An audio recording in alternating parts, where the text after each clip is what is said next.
नमस्कार। जब से सभ्यता शुरू हुई है इंसान खेती करता आ रहा है। खेती बाड़ी प्राचीन काल से चली आ रही है। कोई जानता भी है कि चावल का एक दाना तैयार होने में कितना समय लगता है? नहीं जानता। 120 दिन 120 दिन तक जब एक किसान का पसीना उस धान के खेत की मिट्टी में बूंद बूंद मिलता है, तब जाकर अन्न पैदा होता है। और ये भी बता दूं कि हमारे देश में खाना बर्बाद नहीं किया जाता। अगर वही देश किसानों को बर्बाद होता देखता रहे तो फिर हम किसके पास जाएंगे? खाना खिलाने वाले से कहा जाता है अन्नदाता सुखी भवतु। ये अन्नदाता है कौन? खाना पकाने वाला या परोसने वाला नहीं है, अन्न उगाने वाला है। और ये खेती जैसा उपहार ईश्वर ने हमें दिया है। सेल फोन के बिना हम जिंदा रह सकते हैं, टीवी और एसी के बिना भी हम लोग जिंदा रह सकते हैं।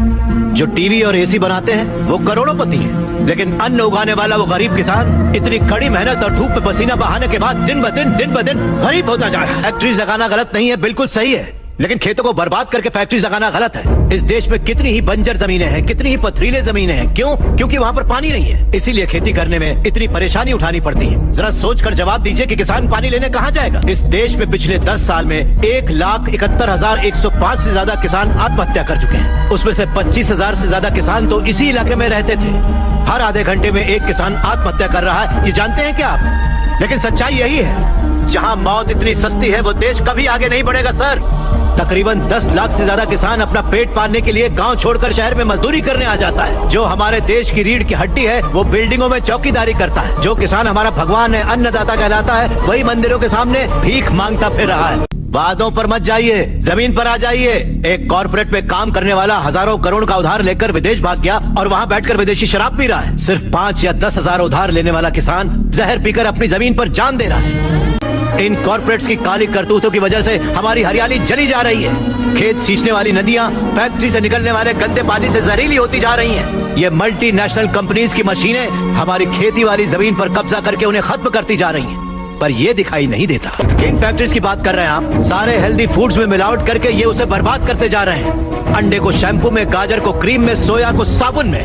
2 रुपए का अंडा 10 रुपए में, 10 रुपए का गाजर 100 रुपए में खरीद रहा है ये कॉर्पोरेट वर्ल्ड। इस रेट पर क्या कोई गरीब खरीद पाएगा?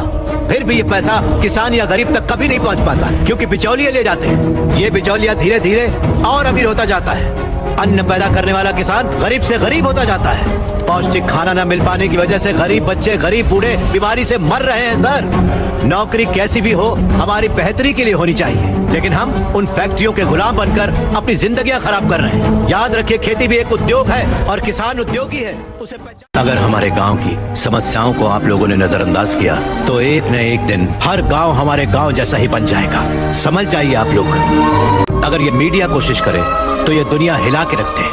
वो ताकत है आप में। लोगों के दर्द को आपको बताने के लिए आपको परेशान किया, उसके लिए माफी चाहिए। अगर आपको लगे कि ये सही है तो हमें न्याय दिलाने के लिए हम सबकी मदद कीजिए।